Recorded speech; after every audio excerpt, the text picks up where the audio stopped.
What's up, guys? Welcome back to Gabe Miller Music. Today, we are taking a look at the making of Mindwalkers. Now, the title of this track is a reference to a story a friend of mine is writing. Actually, or a couple of friends are writing, actually, and it's not going to be out for a while, but I did this because their story is really awesome, and thought it would be fun to name something after one of the elements. So, Mindwalkers, that's where the name comes from. All right, so I started out with the melody, actually. I was like, you know what, I should just try to come up with a melody and just see where it takes me and not worry about the genre or anything, just play around. So I ended up with this melody. Get off the reverb here.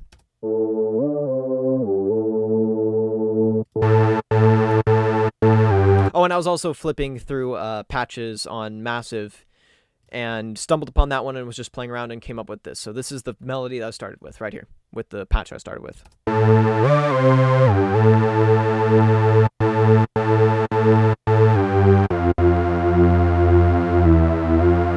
And so I came up with that. I was like, oh, that's cool. So I just saved the project and left it and came back to it and found, came back to it a few days later and found out, hey, I still like this melody. So I figured I should develop this into a song.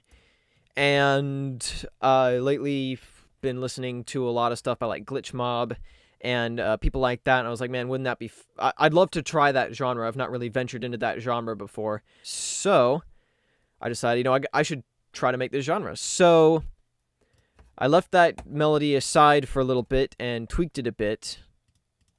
Put those plugins back on.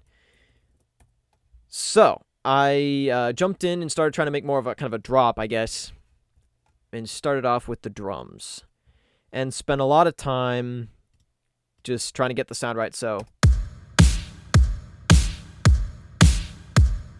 very simple, but you have no idea how long I spent on these. It was a long time. So I just, there are a few samples that I spent a little time just trying to find the right samples and then pulled them into Ultra Beat. Such a punchy kick. I just love that sound so much. And then spent a lot of time, especially once the mix was nearing completion, trying to get the EQ right and trying to really get the sound I was going for, and also have a reverb on here. So I spent a lot of time trying to get these drums right, believe it or not, even though they're super simple. So we got that. And then we add in the hi-hat. And then the little snare drum part, kind of a little throwback to orchestral EDM that I did a while back. And one thing about the snare here is that I have this plugin called LFO Tool, which you've probably seen me use before if you've watched some of my other videos. And basically, it's allows me to pump stuff. So here's it without.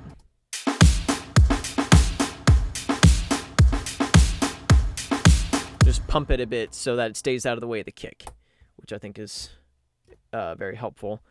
So there's that, and then a little bit of percussion elements kind of in there.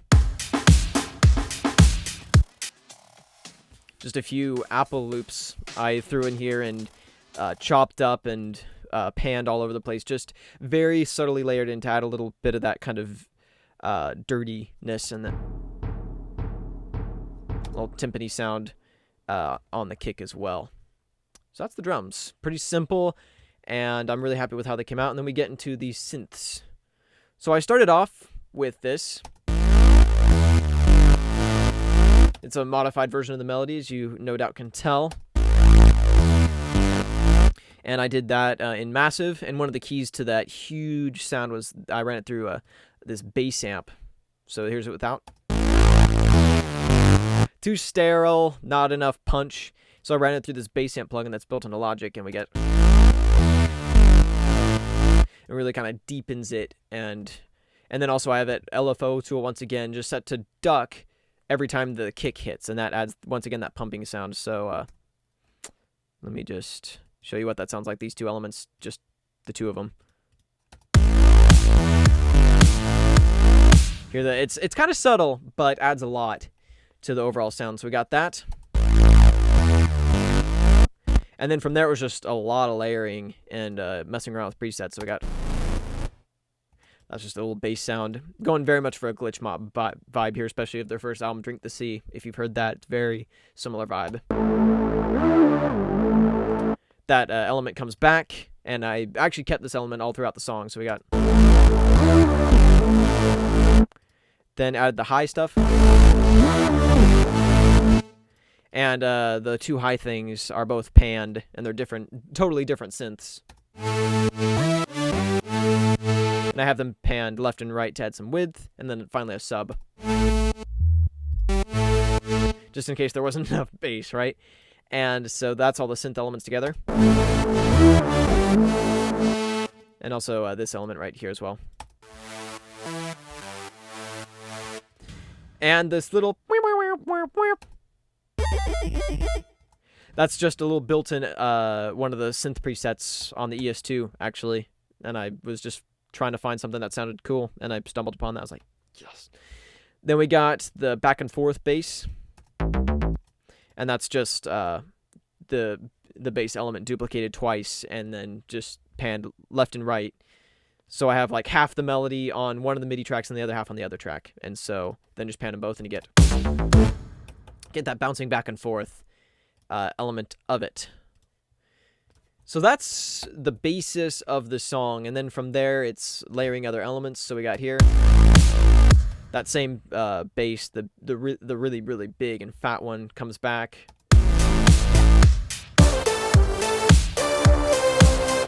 And some other synthy elements as well. So we got... and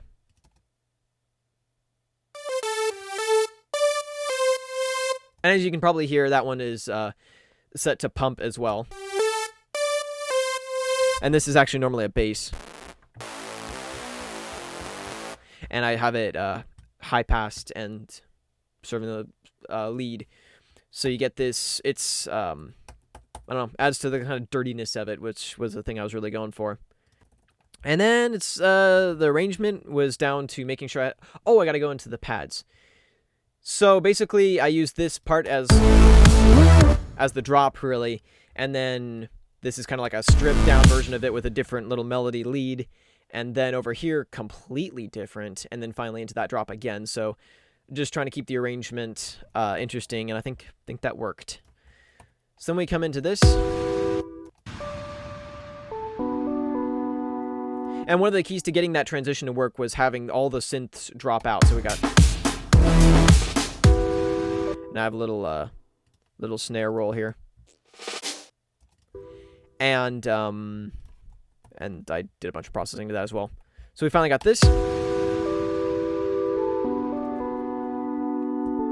So I have this with a high cut on it.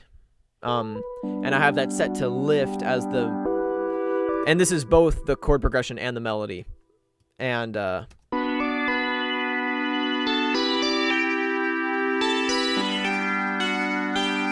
can hear that lifts, and then finally some of the other elements come in, so the really huge bass comes back.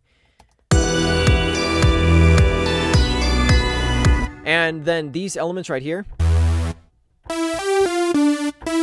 that you hear earlier playing melody stuff, I've now repurposed them playing the new melody. And I love especially...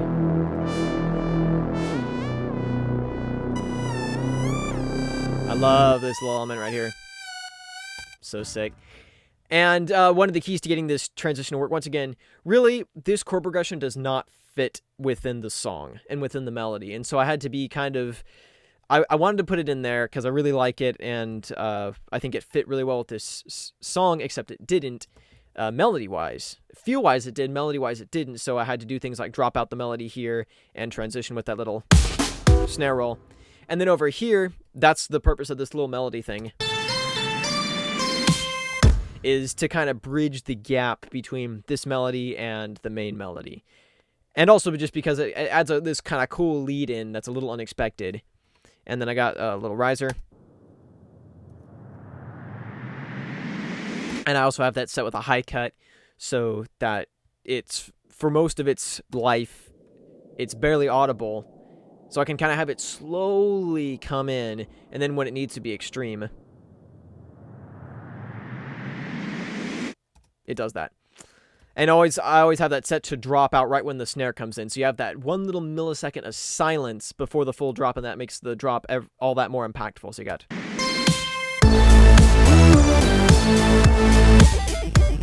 Alrighty, that's it for today. Hopefully you guys found this interesting, and if you produce music, find it helpful for your own productions and some ideas of stuff you can try. And yeah, I will see you guys next week. Peace out.